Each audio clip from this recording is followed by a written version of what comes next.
Cuando Vladimir Lenin tomó el poder en Rusia en 1917, creó el primer Estado socialista del mundo.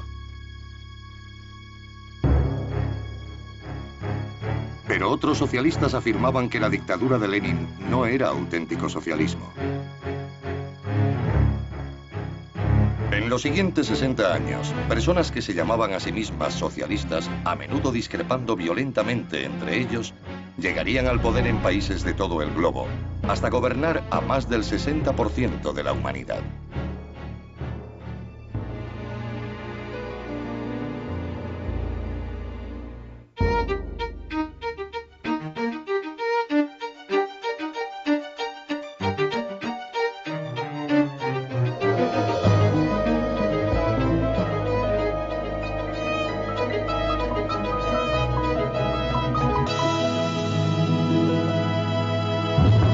Socialismo, el paraíso terrenal.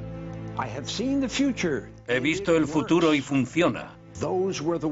Esas fueron las palabras del periodista norteamericano Lincoln Stephen tras visitar la Unión Soviética en 1919. Aunque la revolución bolchevique aterrorizaba a mucha gente en todo el mundo, parecía validar la profecía de Marx de que el triunfo del socialismo sería inevitable. Soy Ben Wattenberg. Bienvenidos a la segunda parte de Socialismo, el paraíso terrenal. En esta entrega, la revolución comunista se extiende a China. El socialismo democrático llega a Europa y el socialismo emerge como un nuevo camino hacia el crecimiento económico en el tercer mundo.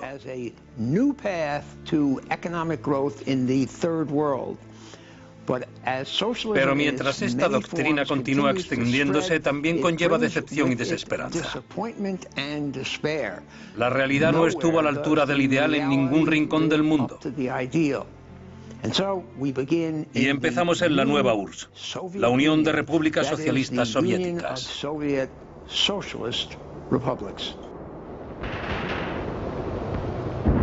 Vladimir Lenin murió de una hemorragia cerebral en enero de 1924. Tenía solo 53 años. Pero en su vida relativamente corta, había trazado un camino al poder para revolucionarios de todo el mundo.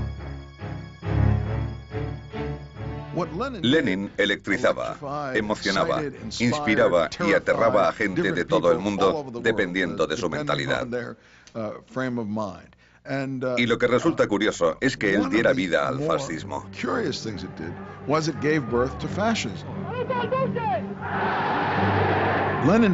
Lenin había demostrado que podía dar una vuelta de tuerca a la doctrina marxista.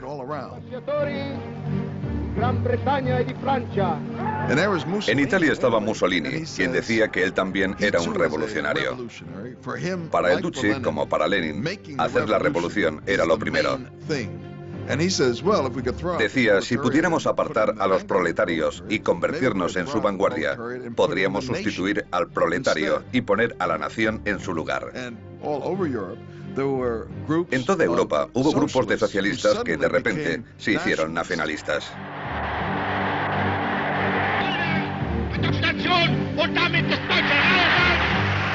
Uno, aunque no el único, fue Hitler, que propugnaba una nueva ideología de nacionalismo-socialismo que conservaba algunos principios socialistas, pero añadía un odio implacable a los judíos.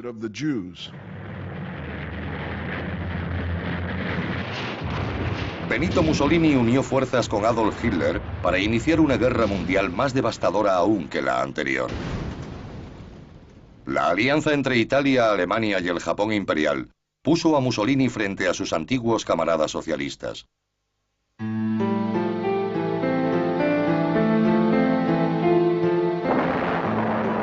Al final, las grandiosas ambiciones del fascismo se desvanecieron.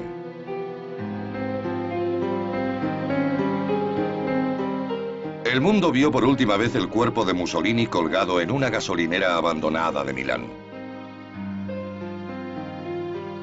Al día siguiente, Hitler se suicidaba. Con la derrota de las potencias del eje, la ideología fascista se desmoronó.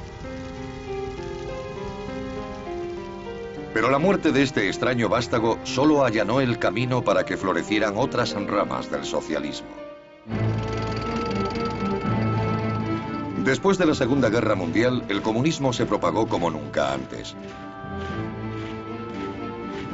Los triunfos del ejército de la Unión Soviética en la Segunda Guerra Mundial crearon el marco perfecto para que los gobiernos comunistas tomaran el poder en Europa Oriental y Corea del Norte.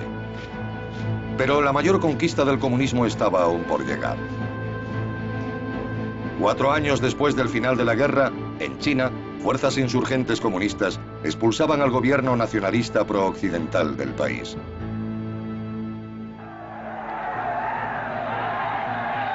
En enero de 1949, los comunistas entraron en Pekín para declarar el nacimiento de la República Popular China.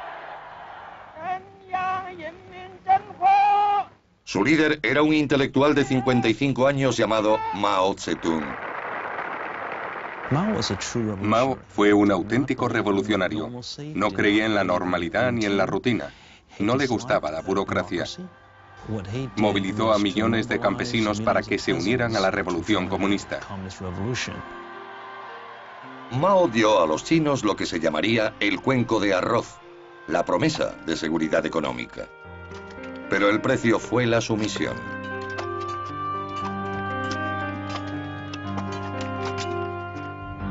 El partido terminaría controlándolo todo. Los libros que leer, la ropa que llevar, incluso con quién casarse y cuántos hijos tener. Mao creía que la gente no tenía que esperar cambios en el sistema social, sino cambiar a los seres humanos como eran.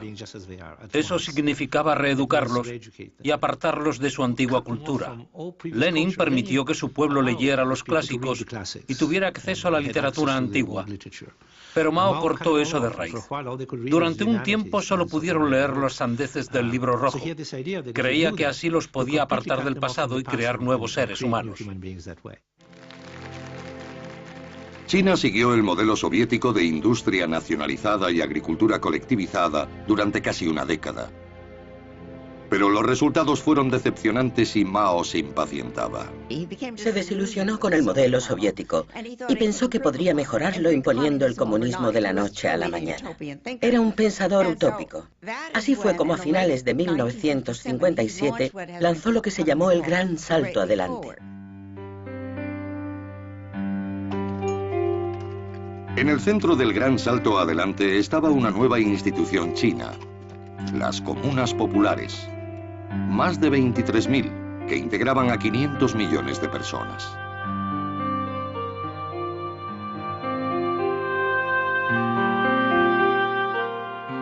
Movilizando a la vasta mano de obra del país, Mao creía que su experimento catapultaría a China por delante de Occidente en agricultura e industria. Pero el desenfrenado compromiso del país con el Gran Salto Adelante desembocó en cuotas de producción demasiado altas y productos de calidad inferior. En un programa, el gobierno intentó acelerar la producción de acero, animando a los campesinos a construir pequeños altos hornos en las comunas de toda China. Como materia prima, los campesinos donaron objetos de hierro de sus propias casas, incluyendo woks y otros utensilios de cocina. El acero producido no obtuvo ningún valor. Mao también hizo hincapié en la producción agrícola. Pensó que podía acelerar el crecimiento agrícola plantando más. Pero eso era científicamente irracional y no aumentó la producción. En 1959 hubo sequías e inundaciones, una especie de desastre natural, que unido a esta política humana, se convirtió en una combinación asesina. Los campesinos tenían que trabajar muchas horas al día. Acababan totalmente agotados. No tenían suficiente para comer y en algunas zonas se morían de hambre. Se calcula que esta utópica idea llevó a la muerte a 30 o 40 millones de campesinos.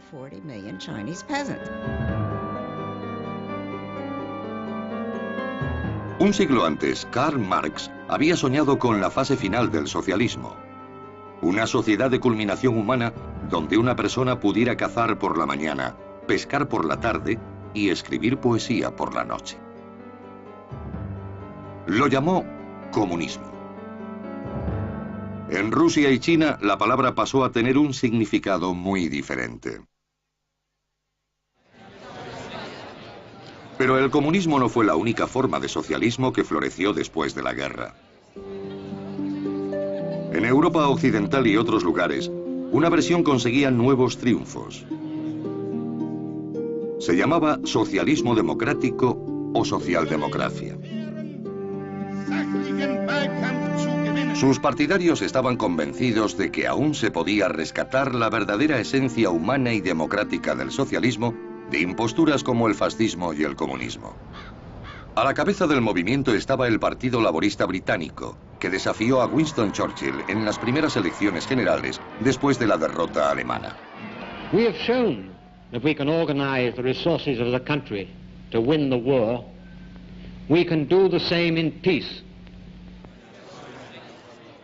Cuando Gran Bretaña fue a las urnas, las grandes esperanzas del socialismo estaban puestas en el líder laborista Clement Attlee.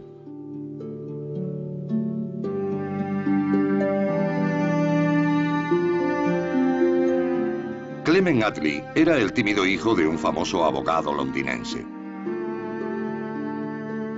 Los Attlee tenían una casa de recreo y 5 criados. Eran cristianos fervientes y voluntarios activos. En primer lugar, hay que entender que Clement Attlee llegó al socialismo a pesar de sí mismo. No quería estar ahí. No era para lo que lo habían educado. Él tenía las opiniones conservadoras de un hombre de su clase de la época. Attlee se licenció en Oxford y se dedicó a las leyes.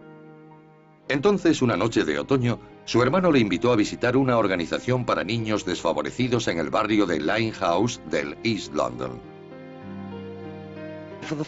Vio por primera vez las condiciones en las que vivían los pobres en Inglaterra y aquello le cambió la vida.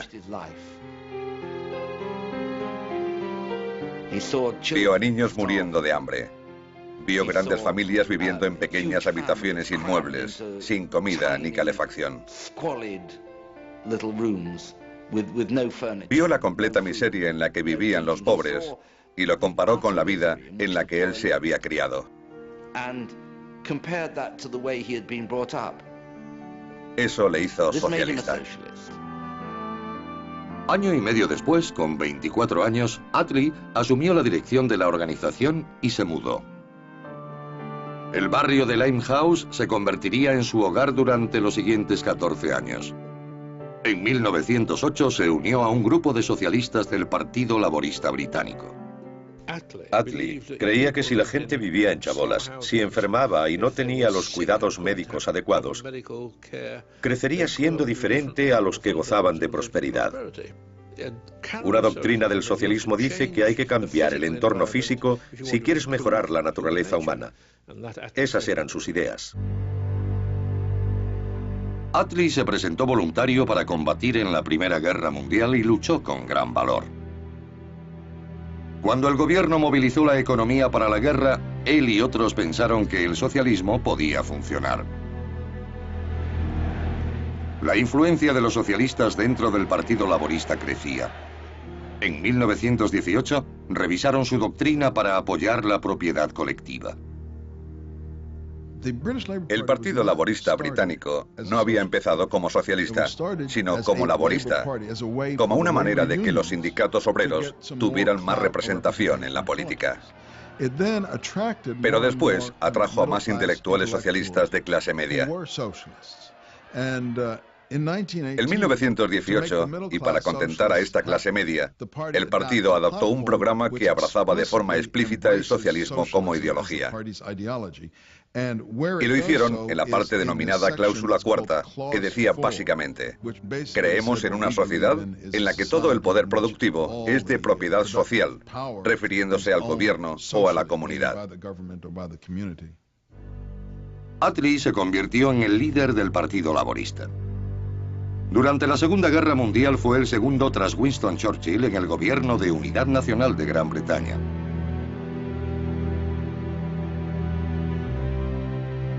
Cuando se alcanzó la paz, gran parte del país estaba en ruinas.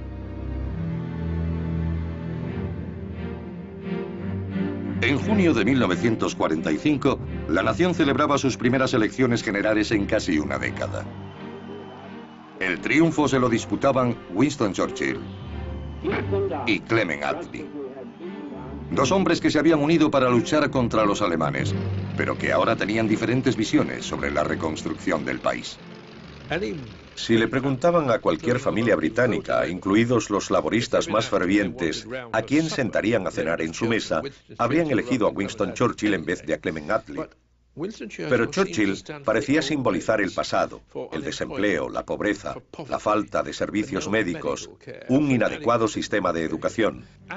Attlee era una figura mucho más retraída, un hombre de pocas palabras, con poco carisma personal, pero que simbolizaba lo que quería el pueblo británico. A mediodía del 26 de julio, los resultados estaban claros. Los laboristas conseguían una victoria aplastante. Never before have the electors shown clearly their desire that there should be in this country a Labour government carrying out Labour's full policy. Nunca antes el socialismo había ganado de forma tan clara un mandato. Ganaron las elecciones por un asunto, el estado del bienestar. Attlee tenía la visión de un nuevo Jerusalén, de un estado de bienestar, de una ciudad en una colina, de una sociedad que proporcionaría seguridad nacional global. Era un gobierno reformador y radical que pretendía transformar la sociedad británica. Junto al sistema de bienestar social, la otra piedra angular de la nueva política de Attlee fue la nacionalización. Los estatutos del partido aún conservaban la famosa cláusula cuarta. Attlee tenía ahora la oportunidad de llevar la propiedad pública al país. Let's go forward into this fight in the spirit of William Blake. I will not cease from mental fight, nor shall the sword sleep in my hand, till we have built Jerusalem in England's green and pleasant land. Attlee había publicado un libro titulado El Partido Laborista en Perspectiva en los años 30, pero lo reeditó cuando fue primer ministro y con una introducción que refrendaba los mismos puntos. Apelaba a un socialismo completo. Venía a decir que quería nacionalizar la industria y que la pequeña industria podía seguir en manos privadas durante un tiempo. Pero su visión a largo plazo era la de una economía plenamente nacionalizada.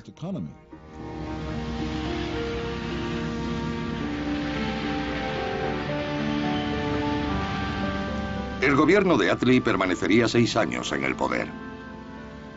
Antes de dejar el cargo en 1951, había nacionalizado gran parte de la industria del país y había introducido una serie de programas para el bienestar social. Nacionalizó la industria del carbón, el ferrocarril, el acero, el transporte por carretera, el gas y la electricidad.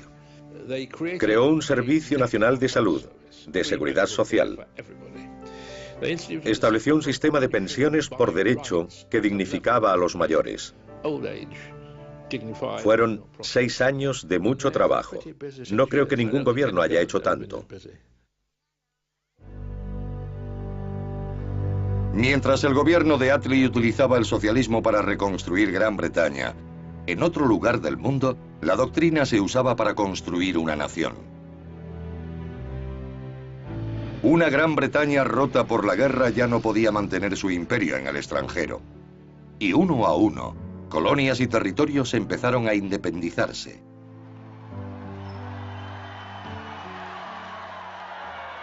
...1948 fue el año de la creación del nuevo Estado de Israel a partir del Fideicomiso Británico de Palestina. Durante décadas, el movimiento sionista había luchado para crear un Estado asentando judíos en Palestina. Muchos de esos asentamientos eran pueblos socialistas llamados kibbutz. El kibbutz era socialista, pero al mismo tiempo era la expresión de una revolución nacional.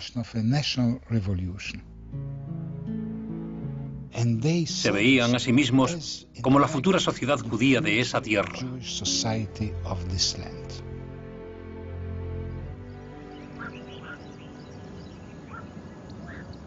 El Kibbutz Ginosar está situado en la orilla occidental del Mar de Galilea.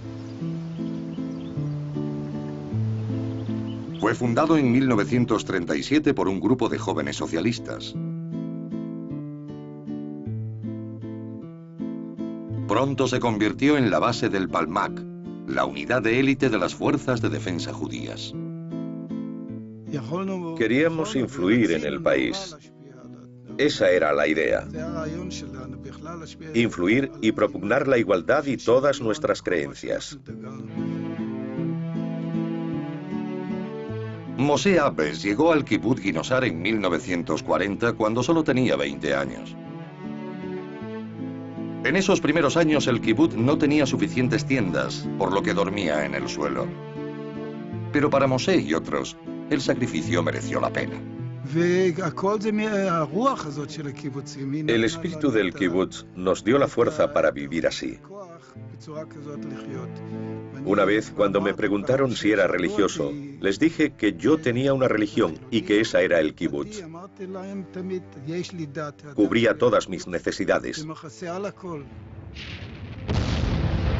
En 1948 estalló la Guerra de Independencia y las fuerzas del Palmach, con base en el kibbutz, encabezaron la victoria judía.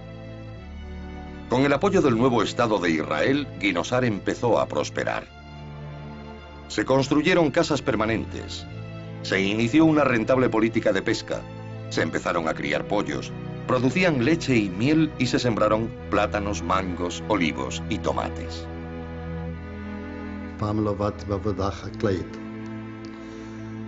Nunca me había dedicado a la agricultura. Nunca había tenido que hacer lo que decidiera una colectividad. Pero debido a todo lo que había sufrido en el pasado, no me resultó difícil. Isaac Rotem se estableció en Ginosar en 1948. Es uno de los cientos de miles de judíos europeos llegados a Israel tras el Holocausto.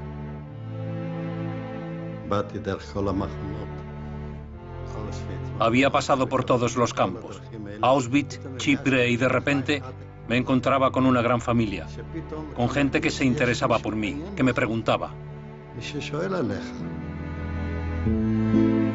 El kibbutz era socialismo a escala humana.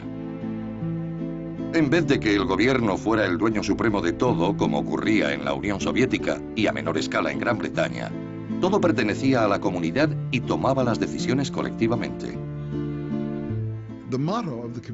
Tomaron prestado el lema de Marx que decía: de todos según su capacidad, a todos según sus necesidades. No había propiedad privada, todo se compartía. Y todo se hacía de forma democrática, es decir, en reuniones de grupos o de comités, donde la gente planteaba sus necesidades y el kibbutz decidía democráticamente qué hacer para que la gente pudiera satisfacerlas. No necesitábamos un salario porque había comida en el salón y ropa en unos almacenes especiales. Al principio ni siquiera había ropa propia. El almacén la distribuía semanalmente para todos los miembros. Te podía tocar una camisa que otro miembro hubiera llevado la semana anterior.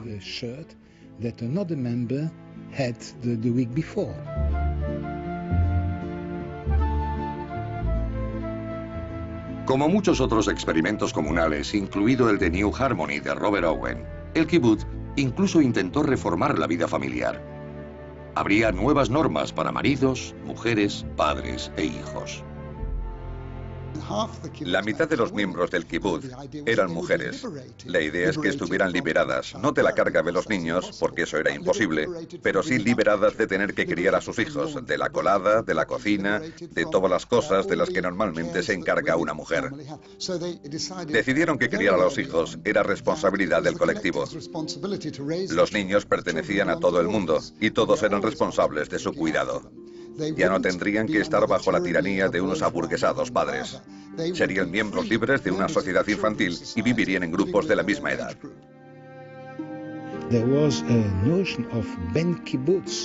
Existía la noción del Ben Kibbutz, hijo o hija del kibbutz. Incluso en algunos, cuando nacía un niño, se reunía la Asamblea General para decidir su nombre.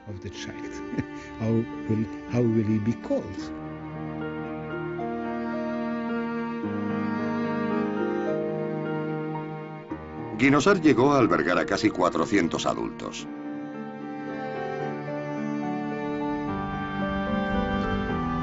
El movimiento del kibutz crecería hasta alcanzar 270 comunas con más de 130.000 miembros, un 5% de la población de Israel, y tendría un papel preponderante en la vida del nuevo Estado. Para empezar, marcaron la frontera en el norte, el oeste, el sur, en todas partes. Allá donde hubiera un kibutz, estaba Israel. Hicieron mucho por la agricultura. Pasó el tiempo y aportaron su granito de arena a la industria. También contribuyeron políticamente. Los dos primeros ministros fueron miembros del kibutz. En el primer gobierno lo eran casi la mitad. Una quinta parte del parlamento eran miembros de estas comunas. Al principio, todos los jefes del ejército también lo fueron. Me atrevo a decir que, sin los kibutz, no habría existido el Estado de Israel.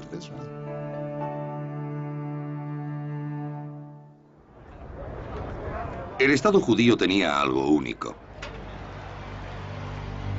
Pero eligiendo el socialismo como estrategia de desarrollo, Israel formó parte de una oleada generalizada. Para los países que buscaban la independencia tras la Segunda Guerra Mundial, la planificación estatal se presentó como el camino más rápido hacia la prosperidad. 60 países en vías de desarrollo terminarían adoptando alguna forma de socialismo. La mayoría en África. El país que terminó siendo Tanzania proporcionaría al mundo un líder cuya visión del socialismo fusionó ideas de Occidente con las tradiciones de África. Su nombre, Julius Nyerere.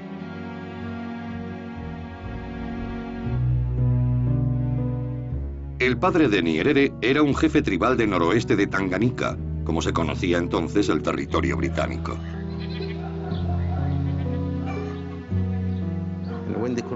Cuando los colonialistas querían que algún miembro de la familia del jefe fuera al colegio, lo apartaban de sus cabras y lo obligaban.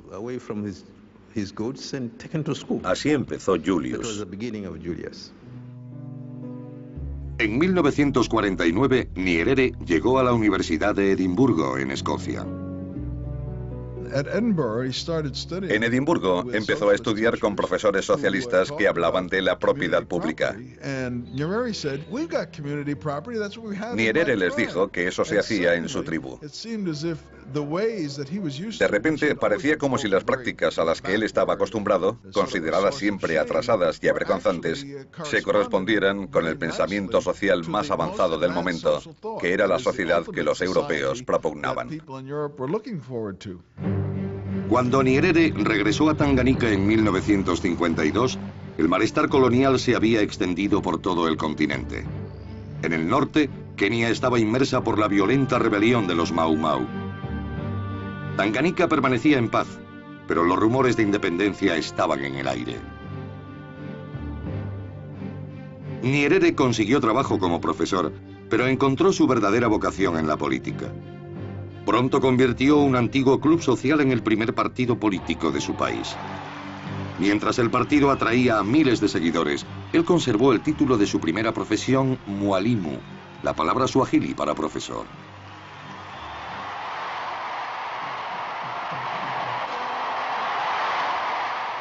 En 1961, Tanganica consiguió finalmente su independencia de Gran Bretaña. En la medianoche del 9 de diciembre, ondeó por primera vez la bandera del país.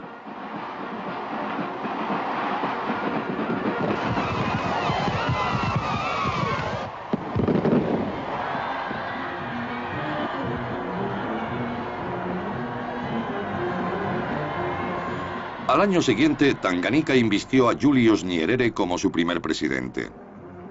Fue elegido con más del 98% de los votos. Nyerere se dispuso a acabar con los tres dragones que asolaban el país: la ignorancia, la pobreza y la enfermedad. Su arma sería el socialismo, fusionado con las antiguas costumbres tribales de África. La palabra que usó para describirlo fue ujamaa, clan en suajili. Mi padre creía en el socialismo. Después de la independencia, la mayoría de los tanzanos eran analfabetos. No éramos ricos, así que había que avanzar juntos. Rosemary Nyerere nació el mismo año que su padre llevó al país a la independencia. Ahora es miembro del Parlamento. Mi padre solía decir, no hay nada nuevo porque así es como vivimos. En un típico pueblo tanzano no se ven núcleos familiares formados por madre, padre e hijos. Nosotros tenemos mucha gente viviendo alrededor. Nos ayudamos unos a otros. No es nada nuevo. En 1967, Tanganica se unió con la isla de Zanzíbar para convertirse en Tanzania. Nyerere llevaba más de 4 años abogando por su socialismo africano, pero aún no lo había impuesto en el país. Entonces decidió convertirlo en ley. Nyerere diseñó el camino hacia el socialismo en un discurso que fue conocido como Declaración de Arusha. Fue una declaración, no solo para Tanzania, sino para toda África. Otros africanos se fijaron en él porque era el intento más completo y más ambicioso de crear una especie de manifiesto comunista para África. Nyerere nacionalizó bancos y grandes industrias, prometiendo dar a los obreros el control de los medios de producción. Las inversiones extranjeras serían rechazadas en nombre de la independencia. Según Nyerere, el socialismo prepararía el terreno para la verdadera independencia. Con la declaración divulgó muchas cosas, una especie de utopía. Parecía que junto al desarrollo económico se creaba un nuevo ser humano. Era una teoría que se preocupaba por la gente. Fue un periodo muy emocionante. Nyerere animó a los tanzanos a convertir sus comunidades en cooperativas, a las que llamó pueblos Ujamaa.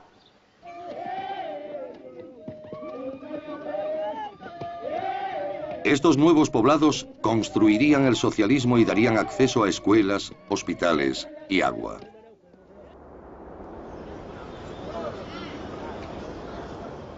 Frente al puerto de la capital, Dar es Salaam, Gesalole se convirtió en pueblo Ujamaa en 1971.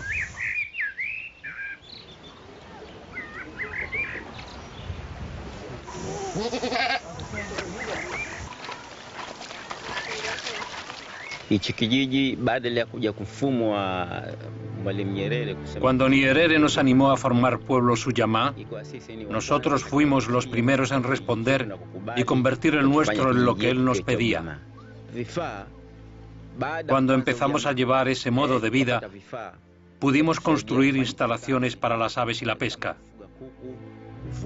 Por ejemplo, ese barco de ahí no lo teníamos antes. Lo hicimos por propia iniciativa y logramos avances.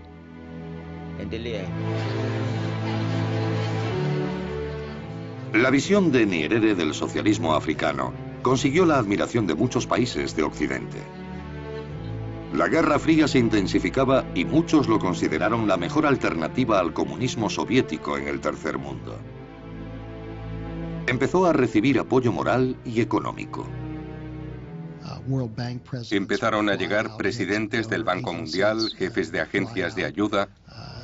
Los estudiantes pasaban medio año o un año en la Universidad de Dar es Salaam. A mediados de los años 60 y principios de los 70, la universidad era un gran centro de reuniones. Fue un intento serio y razonable de socialismo. Existía la sensación generalizada de que había que apoyar ese experimento. Los rumores sobre el potencial del socialismo en el tercer mundo llegaban a Europa en medio de profundas decepciones. En países como Gran Bretaña, Las pensiones y la seguridad social continuaban contando con gran apoyo. Pero la planificación estatal no había cumplido sus promesas. En los años 60 en Gran Bretaña hubo una gran tensión. Ahí estaba la clásica imagen de los 60 con los Beatles, los Rolling Stones y el mundo de Carnaby Street. El problema era que la energía creativa que se desarrollaba en la música y la ropa no llegaba a la mayor parte de la economía británica. Hubo un estallido de color y efervescencia, pero ocultaba que la economía iba de mal en peor. Vivíamos de los créditos del pasado. La industria estaba en declive, como la minería de carbón, los astilleros y el acero. Nadie sabía de dónde iba a salir el dinero a partir de ese momento. Era un falso paraíso. En 1971, el Times de Londres describió el estado del país como la enfermedad británica. El problema con el estado del bienestar no era que quisiera distribuir bienes a los ingleses. El problema era que una sociedad centrada en cuestiones de consumo no era una sociedad que fuera a solucionar los problemas económicos subyacentes relacionados con la producción, la eficiencia y el hecho de competir en un mercado global. Había un desequilibrio. El mundo estaba cambiando y parecía que la industria británica no podía seguir el ritmo.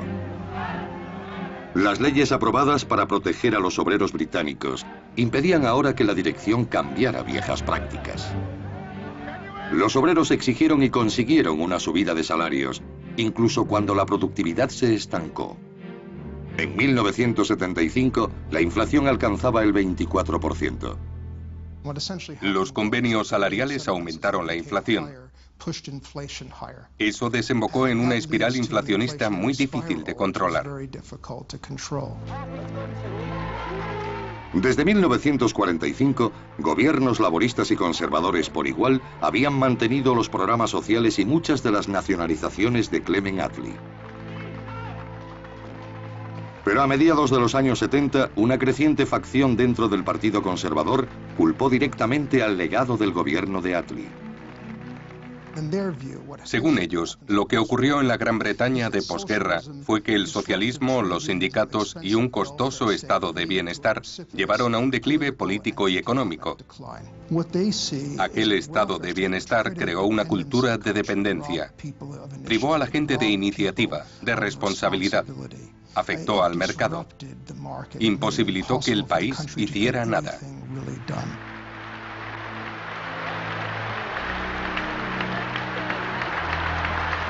Uno de los miembros más francos del Partido Conservador fue su nueva líder, Margaret Thatcher. Madam Chairman, ladies and gentlemen, I presume this is to enable us to sweep Britain clean of socialism. La señora Thatcher no soportaba la idea de que se diera por hecho el declive de Gran Bretaña. Lo rechazaba. Pensaba que era un país grandioso. Estudiando lo que podía estar mal, decidió que lo que necesitaba la economía era una espectacular remodelación para hacer que la gente volviera a ser independiente. Y sobre todo, acabar con el poder del movimiento sindical. En el verano de 1978, el Partido Laborista estaba en el poder y se preparaba para unas nuevas elecciones generales. El gobierno laborista creía que lo que necesitaban realmente era un año de baja inflación. Impusieron una norma a los sindicatos, a todos los trabajadores, de un aumento salarial del 5%. En diciembre de ese año, tuvo lugar la primera huelga contra esa norma en la fábrica de Ford. Ford terminó aceptando un 16%, mucho más que el 5% inicial. En ese momento se abrieron las puertas y todos los obreros que habían contenido sus peticiones de aumento de salario plantearon sus exigencias al gobierno. En diciembre de 1978 y enero de 1979, las huelgas se repitieron por todo el país. Se conocería como el invierno del descontento. La mayoría de los huelguistas pertenecían al sector público, a los servicios e industrias nacionalizadas. camioneros, profesores y médicos. Los conductores de ambulancias sabían que algunos morirían si no los llevaban al hospital, pero estaban decididos a secundar la huelga. Hubo un famoso paro de sepultureros en Liverpool que provocó que los cadáveres se apilaran sin enterrar. Hubo huelgas similares en otros servicios públicos. Este comportamiento debilitó el apoyo de la gente a los sindicatos y a un gobierno que parecía totalmente incapaz de hacer nada. En diciembre de 1978, y a pesar de todas las dificultades, el gobierno laborista superaba en las encuestas a Thatcher y los conservadores. Era una victoria mínima del 1 o 2%. A finales de febrero de 1979, menos de 3 meses después, Thatcher ganaba por un 20%.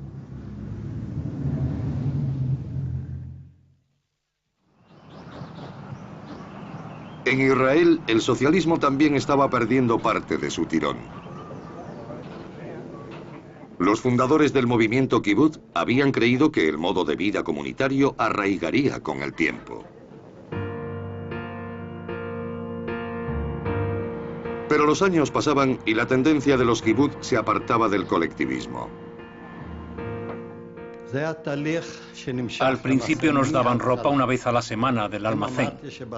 Después hubo armarios y todos teníamos nuestra ropa en casa. La comida estaba en el comedor, pero al final todos teníamos una nevera. Después empezamos a tener algunos productos en casa, como refrescos o fruta.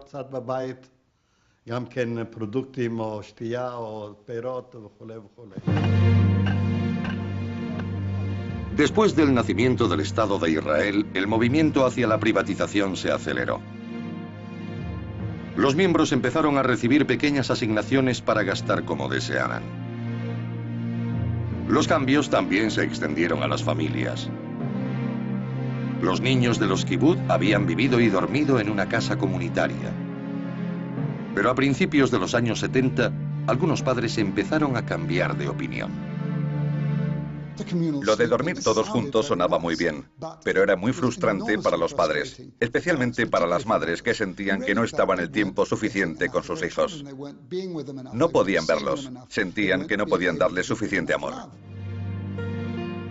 Las casas de los niños empezaron a quedarse vacías. Muchos poblados obtuvieron créditos para añadir habitaciones a la casa de los padres. En medio de estos cambios internos, el kibbutz sufrió un golpe desde fuera. En mayo de 1977, Menachem Begin llevó al poder un gobierno conservador por primera vez en la historia israelí. El antiguo gobierno laborista estaba fuera y con él los subsidios, exenciones de impuestos y contratos que habían otorgado a los kibbutz. Hubo una época en la que Israel nos quería, porque vivíamos en zonas problemáticas, producíamos alimentos. Éramos los héroes de este país. Al final, el Estado nos dio a entender que ya no nos necesitaba. El nuestro era un lugar de residencia como cualquier otro y nos pidió que fuéramos independientes.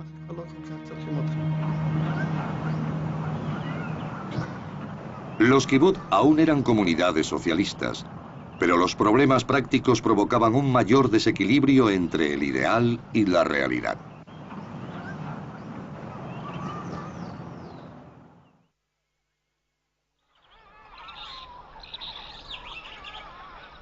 En Tanzania, la decepción fue a más.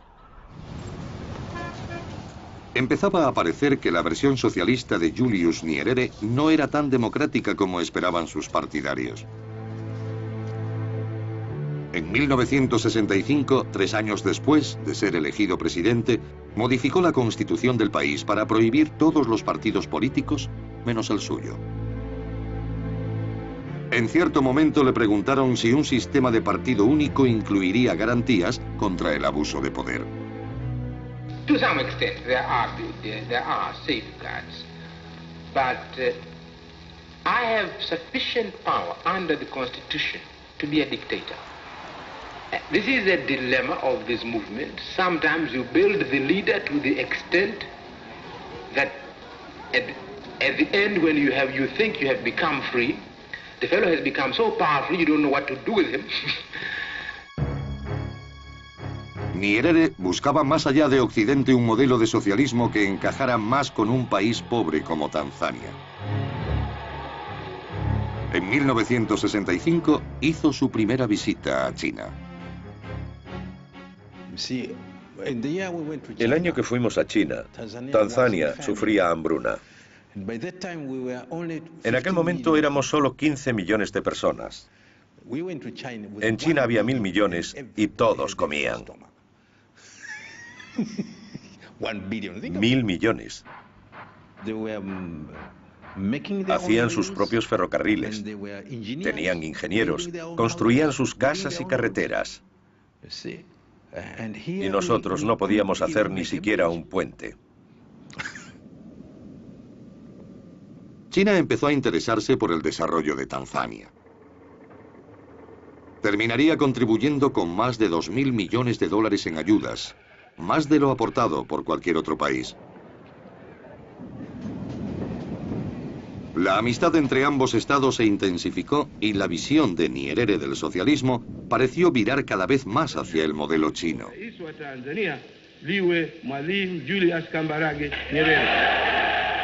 La vida en Tanzania empezó a girar en torno al partido único de Nyerere.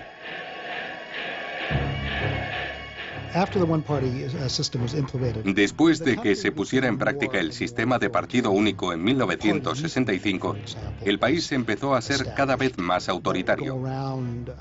Se estableció, por ejemplo, la Juventud del Partido, que pretendía de alguna manera imitar a la Guardia Roja de China. Los grandes periódicos eran del régimen. Los medios de comunicación estaban bajo el control del gobierno. El movimiento de sindicatos independientes fue absorbido por el partido gobernante. Toda asociación independiente fue suprimida o sometida al control del partido.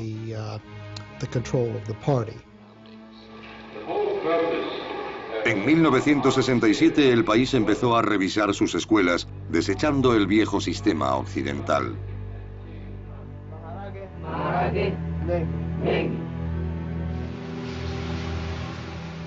Los estudiantes empezarían entonces a aprender profesiones técnicas y la ideología socialista.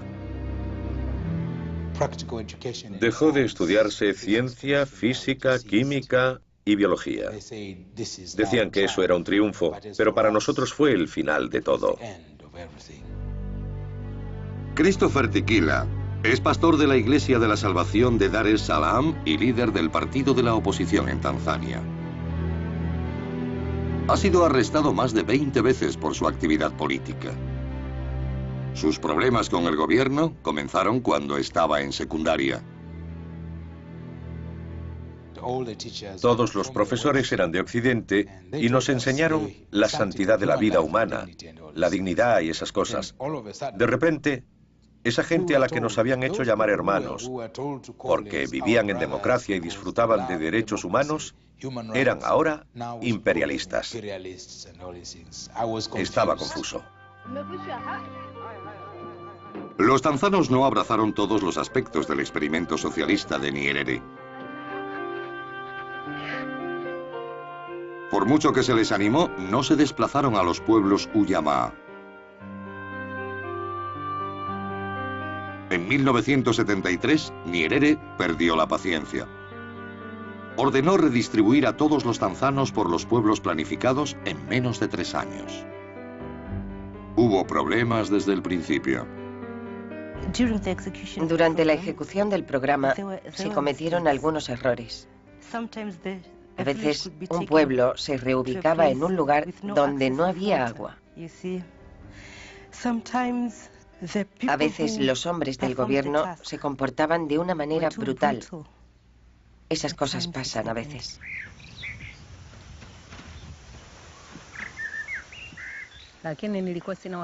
Un día nos cogieron por sorpresa para llevarnos en los camiones y realojarnos.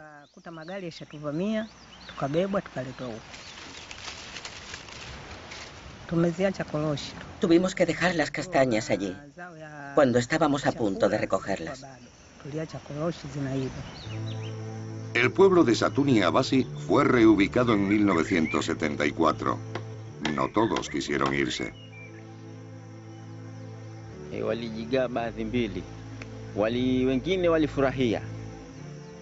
Algunos eran felices y siguen con nosotros a día de hoy. Pero otros intentaron huir. Por eso ese lugar de ahí se llama el Mango de la Milicia, porque allí se apostaba la milicia para tenerlos bajo control y evitar que escaparan. La producción en los pueblos era desastrosa. En 1970, Tanzania produjo suficiente excedente de maíz para exportar más de 500.000 de toneladas al año. 4 años después, el país tenía que importar casi lo mismo para alimentarse. Las industrias propiedad del gobierno no estaban mejor. Sirva como ejemplo la fábrica de zapatos de Morogoro. A principios de los 80, funcionaba al 4% de su capacidad. El conflicto en la frontera de Tanzania con Uganda y una crisis internacional del petróleo golpearon aún con más fuerza la economía. Después de la guerra, las cosas empeoraron. Había escasez de todo. Recuerdo tener que caminar hasta Kenia para volver con pasta de dientes, jabón y cosas así. Tampoco había mucha comida. Se pasaba hambre.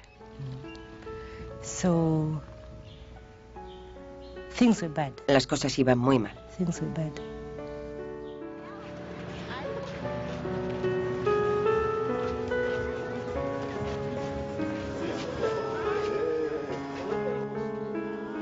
Julius Nyerere había logrado crear una nación, pero el socialismo no había conseguido hacerla próspera.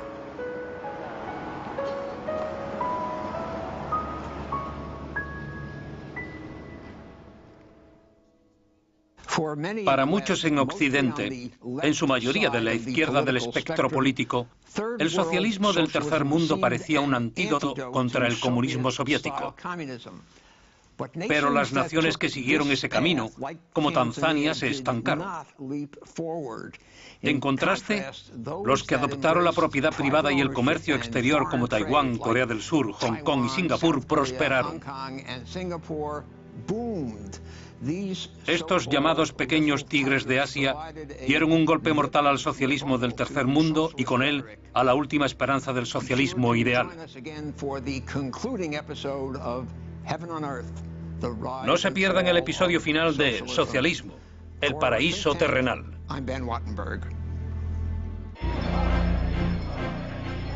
En Oriente cae el comunismo mientras en Occidente se reinventa la socialdemocracia. ¿Qué forma tomará el socialismo en el siglo XXI?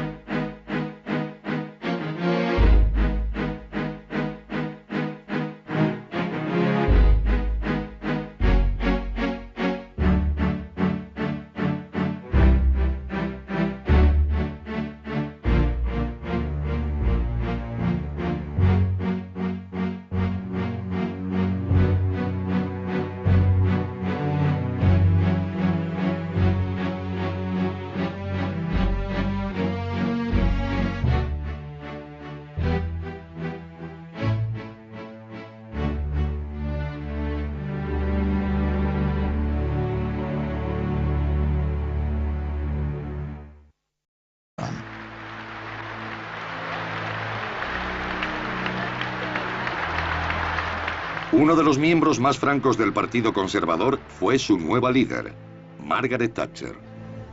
Madam Chairman, ladies and gentlemen, I presume this is to enable us to sweep Britain clean of socialism. La señora Thatcher no soportaba la idea de que se diera por hecho el declive de Gran Bretaña. Lo rechazaba. Pensaba que era un país grandioso. Estudiando lo que podía estar mal, decidió que lo que necesitaba la economía era una espectacular remodelación para hacer que la gente volviera a ser independiente. Y sobre todo, acabar con el poder del movimiento sindical. En el verano de 1978, el Partido Laborista estaba en el poder y se preparaba para unas nuevas elecciones generales. El gobierno laborista creía que lo que necesitaban realmente era un año de baja inflación. Impusieron una norma a los sindicatos, a todos los trabajadores, de un aumento salarial del 5%. En diciembre de ese año, tuvo lugar la primera huelga contra esa norma en la fábrica de Ford.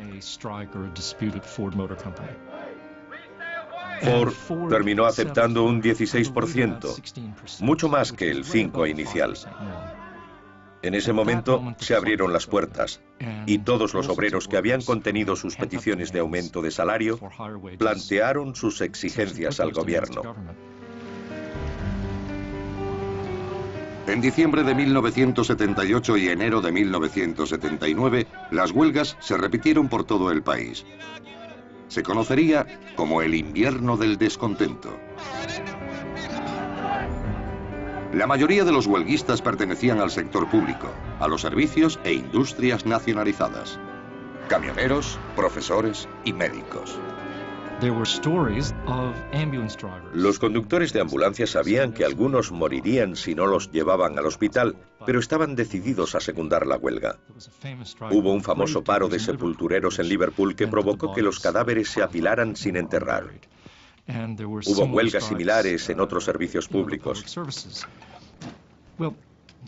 Este comportamiento debilitó el apoyo de la gente a los sindicatos y a un gobierno que parecía totalmente incapaz de hacer nada. En diciembre de 1978, y a pesar de todas las dificultades, el gobierno laborista superaba en las encuestas a Thatcher y los conservadores. Era una victoria mínima del 1 o 2%. A finales de febrero de 1979, menos de 3 meses después, Thatcher ganaba por un 20%. Estaba Israel. Hicieron mucho por la agricultura. Pasó el tiempo y aportaron su granito de arena a la industria. También contribuyeron políticamente. Los 2 primeros ministros fueron miembros del kibbutz. En el primer gobierno lo eran casi la mitad. Una quinta parte del parlamento eran miembros de estas comunas. Al principio, todos los jefes del ejército también lo fueron. Me atrevo a decir que, sin los kibbutz, no habría existido el Estado de Israel.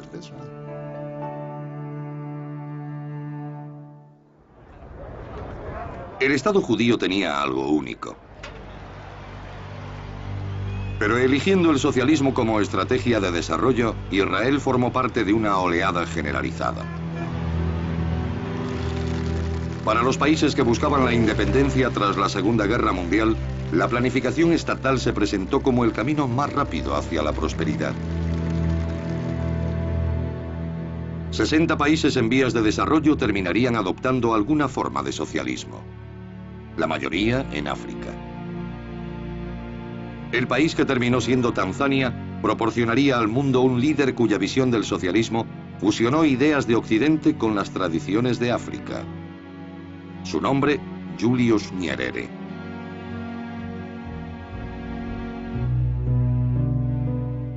El padre de Nyerere era un jefe tribal de noroeste de Tanganica, como se conocía entonces el territorio británico.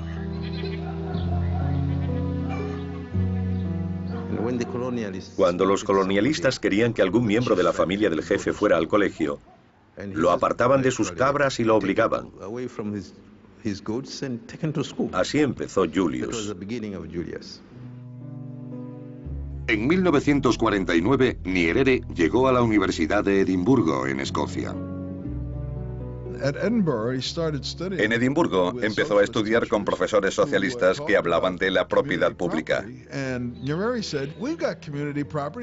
Nyerere les dijo que eso se hacía en su tribu.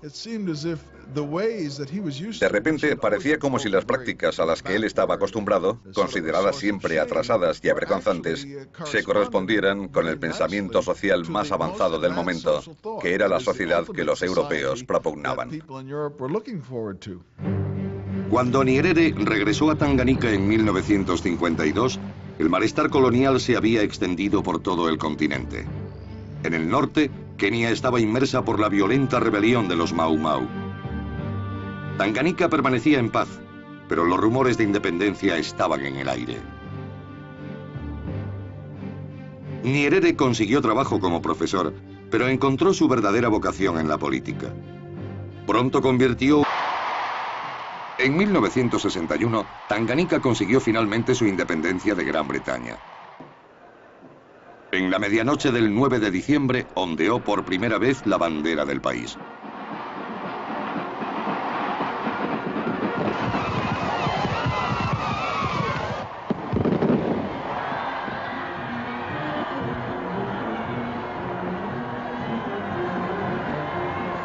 Al año siguiente, Tanganica invistió a Julius Nyerere como su primer presidente. Fue elegido con más del 98% de los votos.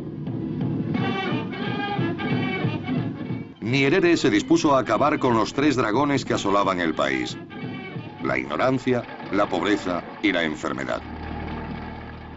Su arma sería el socialismo, fusionado con las antiguas costumbres tribales de África.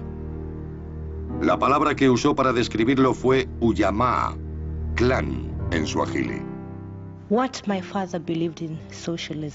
Mi padre creía en el socialismo. Después de la independencia, la mayoría de los tanzanos eran analfabetos.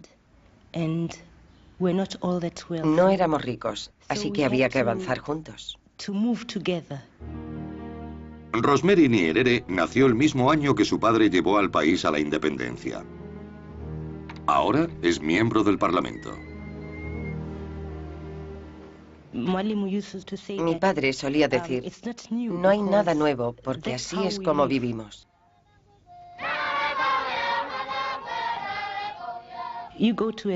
En un típico pueblo tanzano no se ven núcleos familiares formados por madre, padre e hijos. Nosotros tenemos mucha gente viviendo alrededor. Nos ayudamos unos a otros.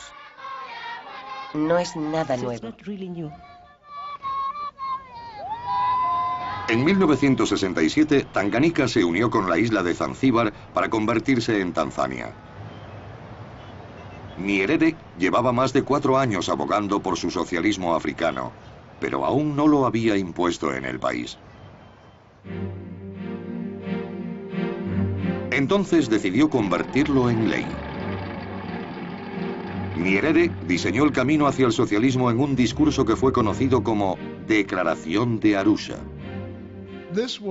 Fue una declaración, no solo para Tanzania, sino para toda África. Otros africanos se fijaron en él porque era el intento más completo y más ambicioso de crear una especie de manifiesto comunista para África. Nyerere nacionalizó bancos y grandes industrias, prometiendo dar a los obreros el control de los medios de producción. Un compromiso del país con el gran salto adelante desembocó en cuotas de producción demasiado altas y productos de calidad inferior. En un programa, el gobierno intentó acelerar la producción de acero, animando a los campesinos a construir pequeños altos hornos en las comunas de toda China.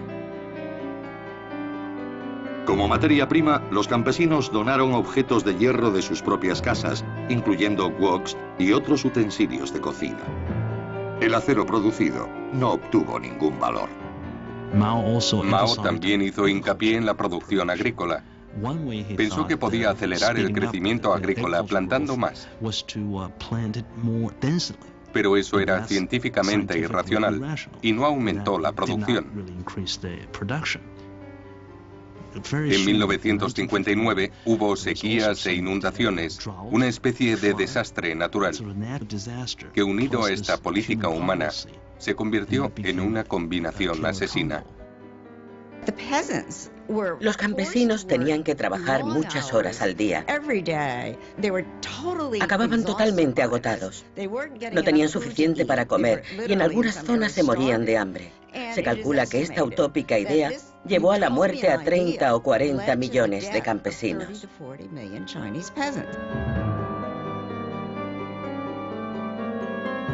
Un siglo antes, Karl Marx había soñado con la fase final del socialismo. Una sociedad de culminación humana donde una persona pudiera cazar por la mañana, pescar por la tarde y escribir poesía por la noche. Lo llamó comunismo. En Rusia y China, la palabra pasó a tener un significado muy diferente. Pero el comunismo no fue la única forma de socialismo que floreció después de la guerra. En Europa Occidental y otros lugares, una versión conseguía nuevos triunfos. Se llamaba socialismo democrático o socialdemocracia. Sus partidarios estaban convencidos de que aún se podía rescatar la verdadera esencia humana y democrática del socialismo de imposturas como el fascismo y el comunismo. A la cabeza del movimiento estaba el Partido Laborista Británico, que desafió a Winston Churchill en las primeras elecciones generales después de la derrota alemana. We have shown that we can organize the resources of the country to win the war. We can do the same in peace. Cuando Gran Bretaña fue a las urnas, las grandes esperanzas del socialismo estaban puestas en el líder laborista Clement Attlee. Tiranía de unos aburguesados padres. Serían miembros libres de una sociedad infantil y vivirían en grupos de la misma edad.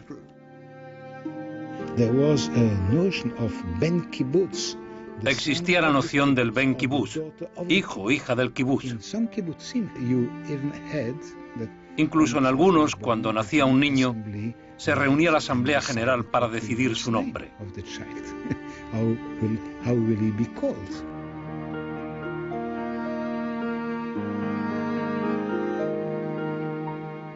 Guinosar llegó a albergar a casi 400 adultos.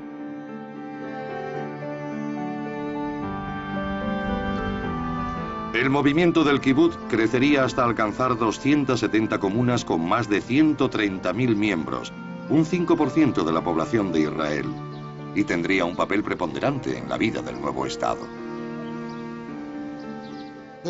Para empezar, marcaron la frontera en el norte, el oeste, el sur, en todas partes. Allá donde hubiera un kibutz, estaba Israel. Hicieron mucho por la agricultura. Pasó el tiempo y aportaron su granito de arena a la industria. También contribuyeron políticamente. Los dos primeros ministros fueron miembros del kibutz. En el primer gobierno lo eran casi la mitad. Una quinta parte del parlamento eran miembros de estas comunas. Al principio, todos los jefes del ejército también lo fueron. Me atrevo a decir que, sin los kibutz, no habría existido el Estado de Israel.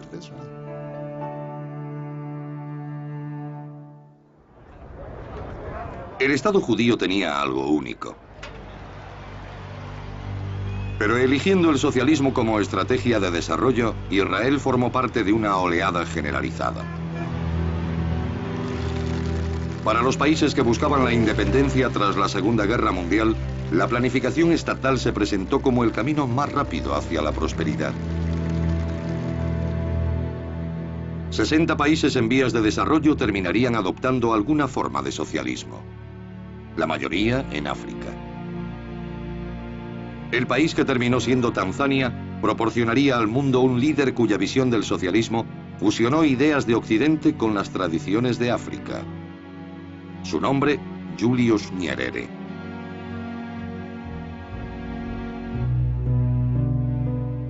El padre de Nyerere era un jefe tribal del noroeste de Tanganica, como se conocía entonces el territorio británico.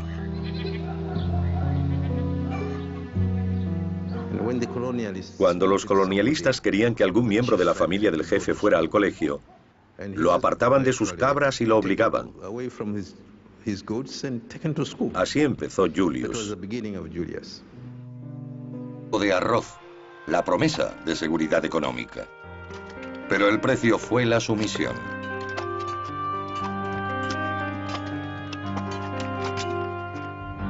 El partido terminaría controlándolo todo. Los libros que leer, la ropa que llevar, incluso con quién casarse y cuántos hijos tener. Mao creía que la gente no tenía que esperar cambios en el sistema social, sino cambiar a los seres humanos como eran. Eso significaba reeducarlos y apartarlos de su antigua cultura. Lenin permitió que su pueblo leyera los clásicos y tuviera acceso a la literatura antigua. Pero Mao cortó eso de raíz. Durante un tiempo solo pudieron leer los sandeces del Libro Rojo. Creía que así los podía apartar del pasado y crear nuevos seres humanos. China siguió el modelo soviético de industria nacionalizada y agricultura colectivizada durante casi una década. Pero los resultados fueron decepcionantes y Mao se impacientaba. Se desilusionó con el modelo soviético y pensó que podría mejorarlo imponiendo el comunismo de la noche a la mañana. Era un pensador utópico. Así fue como a finales de 1957 lanzó lo que se llamó el Gran Salto Adelante. En el centro del Gran Salto Adelante estaba una nueva institución china, las Comunas Populares. Más de 23.000, que integraban a 500 millones de personas.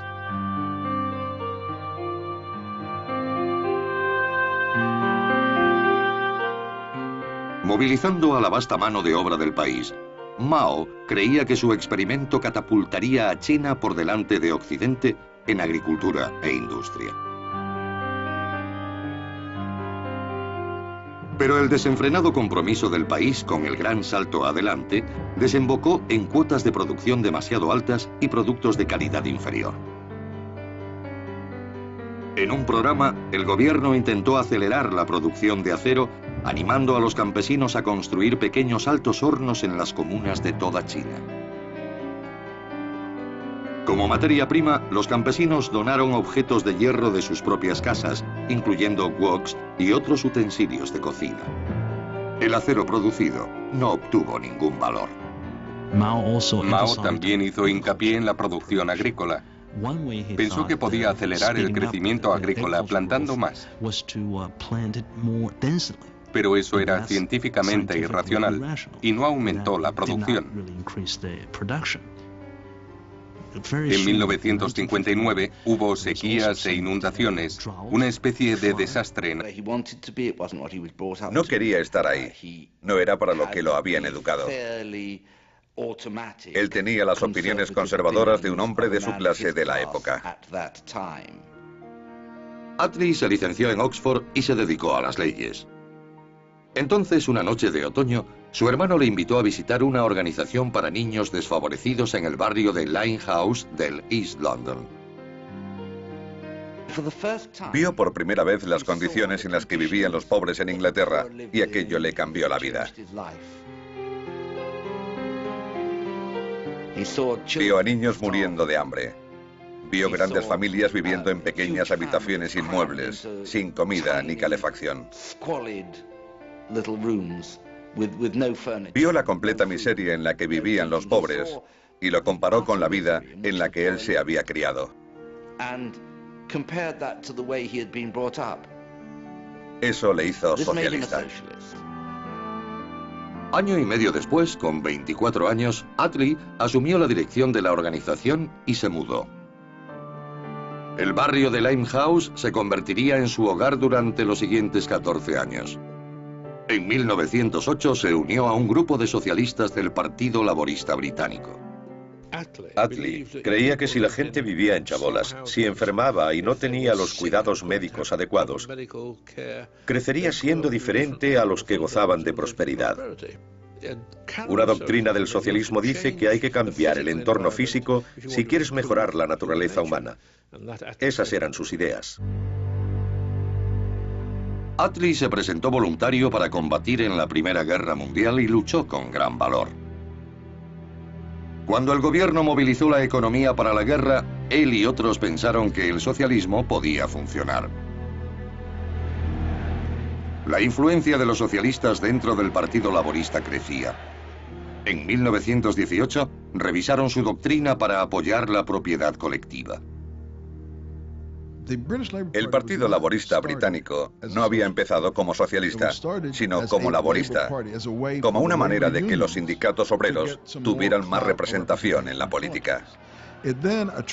Pero después atrajo a más intelectuales socialistas de clase media. En 1918, y para contentar a esta clase media, el partido adoptó un programa que abrazaba de forma explícita el socialismo como ideología.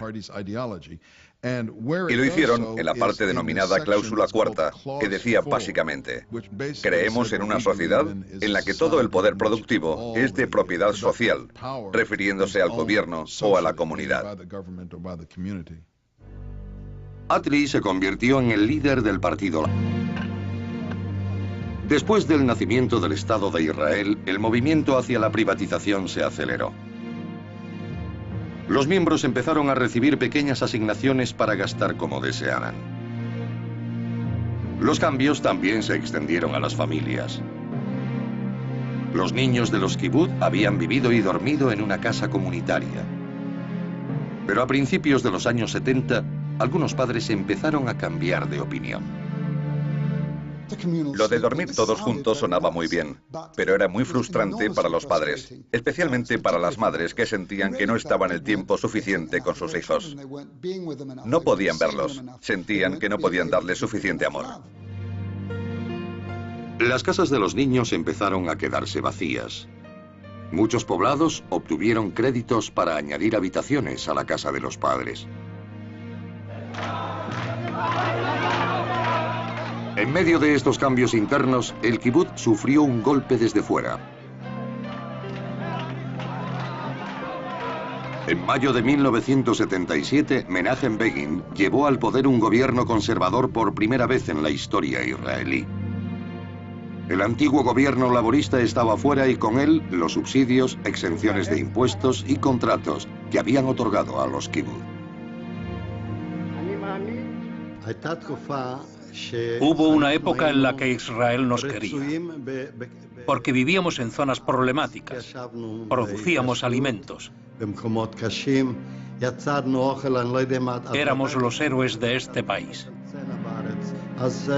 Al final, el Estado nos dio a entender que ya no nos necesitaba. El nuestro era un lugar de residencia como cualquier otro y nos pidió que fuéramos independientes.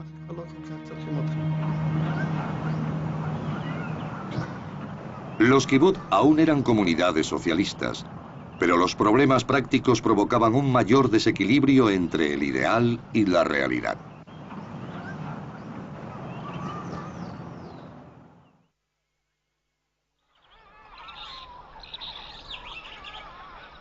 En Tanzania, la decepción fue a más. Empezaba a parecer que la versión socialista de Julius Nyerere no era tan democrática como esperaban sus partidarios. En 1965, 3 años después de ser elegido presidente, modificó la constitución del país para prohibir todos los partidos políticos, menos el suyo. En cierto momento le preguntaron si un sistema de partido único incluiría garantías contra el abuso de poder. To some extent, there are safeguards, but político de su país. Mientras el partido atraía a miles de seguidores, él conservó el título de su primera profesión, mwalimu, la palabra suajili para profesor.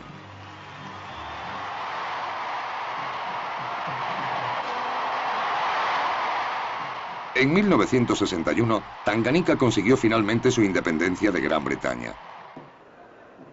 En la medianoche del 9 de diciembre, ondeó por primera vez la bandera del país.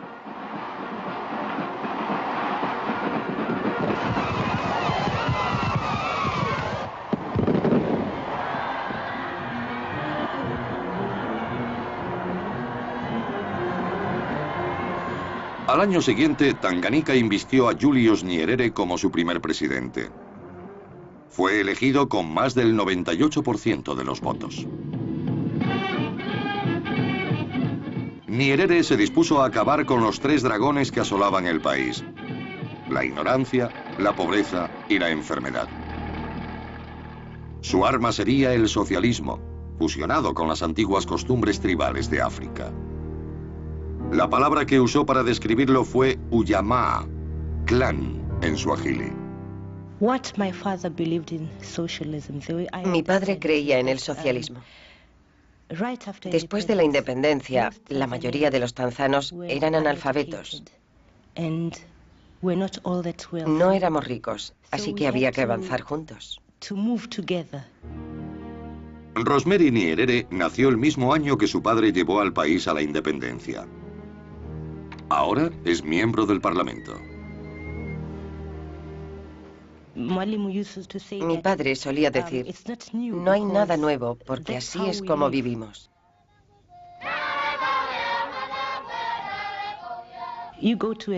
En un típico pueblo tanzano no se ven núcleos familiares formados por madre, padre e hijos.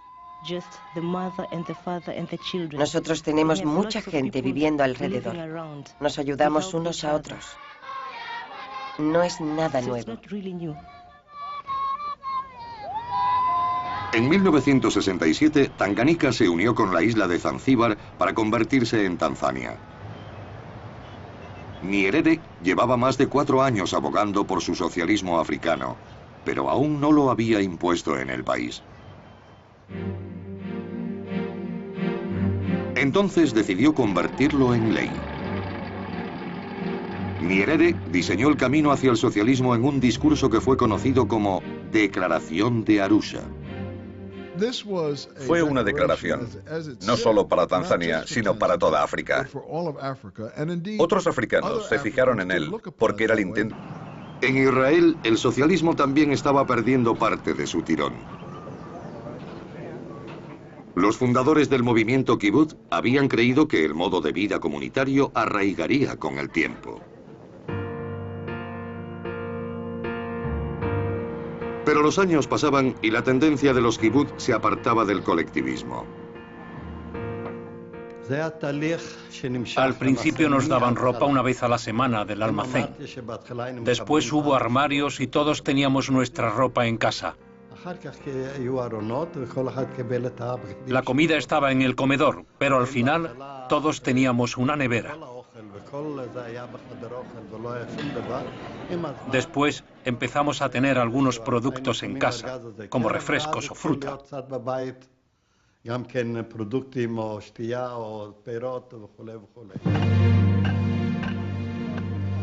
Después del nacimiento del Estado de Israel, el movimiento hacia la privatización se aceleró.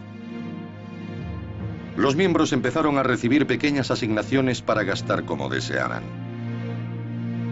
Los cambios también se extendieron a las familias. Los niños de los kibbutz habían vivido y dormido en una casa comunitaria. Pero a principios de los años 70, algunos padres empezaron a cambiar de opinión. Lo de dormir todos juntos sonaba muy bien, pero era muy frustrante para los padres, especialmente para las madres que sentían que no estaban el tiempo suficiente con sus hijos. No podían verlos, sentían que no podían darles suficiente amor.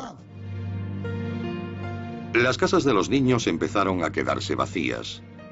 Muchos poblados obtuvieron créditos para añadir habitaciones a la casa de los padres.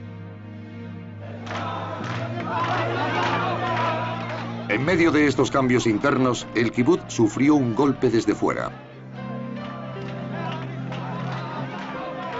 En mayo de 1977, Menachem Begin llevó al poder un gobierno conservador por primera vez en la historia israelí. El antiguo gobierno laborista estaba fuera y con él los subsidios, exenciones de impuestos y contratos que habían otorgado a los kibbutz. Hubo una época en la que Israel nos quería, porque vivíamos en zonas problemáticas, producíamos alimentos. Éramos los héroes de este país. Al final, el Estado nos dio a entender que ya no nos necesitaba. El nuestro era un lugar de residencia como cualquier otro y nos pidió que fuéramos independientes.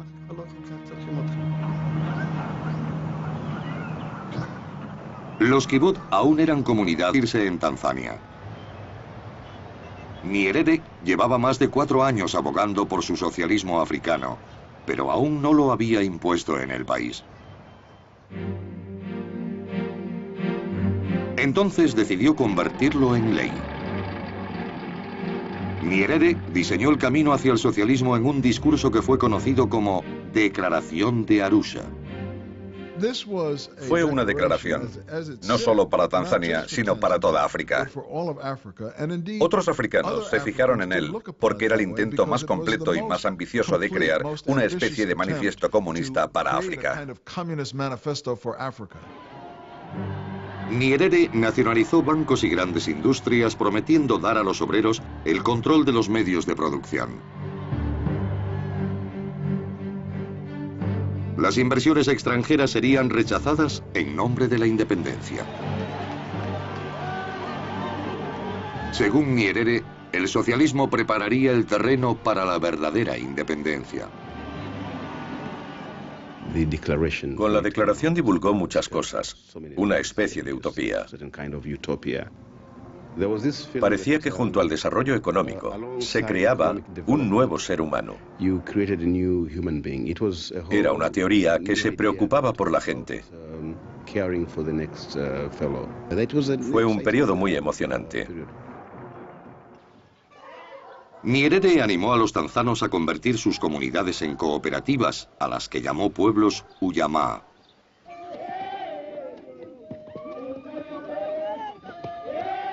Estos nuevos poblados construirían el socialismo y darían acceso a escuelas, hospitales y agua.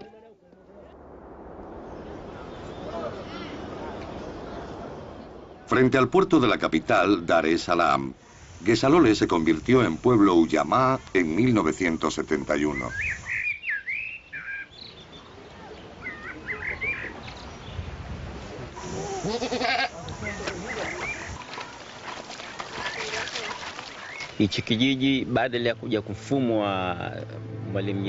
Cuando Nyerere nos animó a formar pueblos Ujamaa, nosotros fuimos los primeros en responder y convertir el nuestro en lo que él nos pedía. Cuando empezamos a llevar ese modo de vida, pudimos construir instalaciones para las aves y la pesca. Por ejemplo, ese barco de ahí no lo teníamos antes. Lo hicimos por propia iniciativa y logramos avances.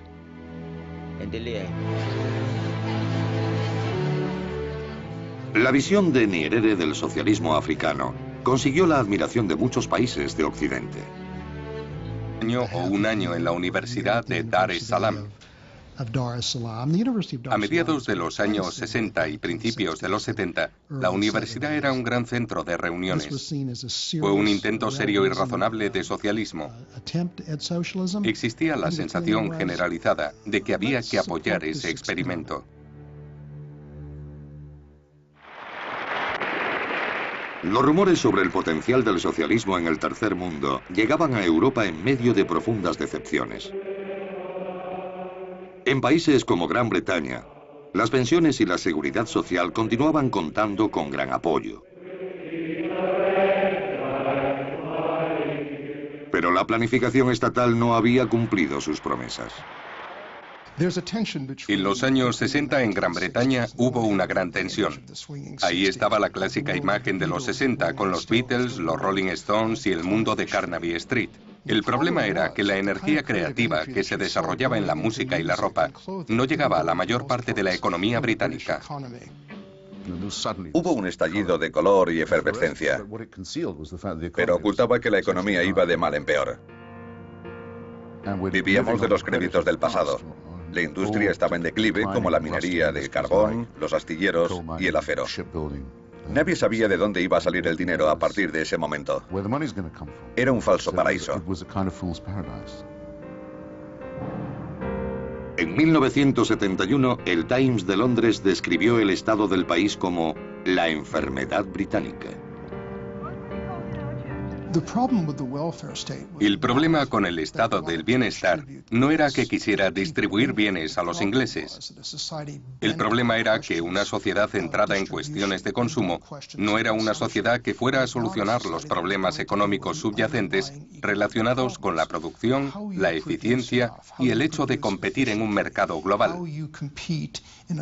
Había un desequilibrio. El mundo estaba cambiando y parecía que la industria británica no podía seguir el ritmo. Las leyes aprobadas para proteger a los obreros británicos impedían ahora que la dirección cambiara viejas prácticas. Los obreros exigieron y consiguieron una subida de salarios, incluso cuando la productividad se estancó. En 1975, la inflación alcanzaba el 24%.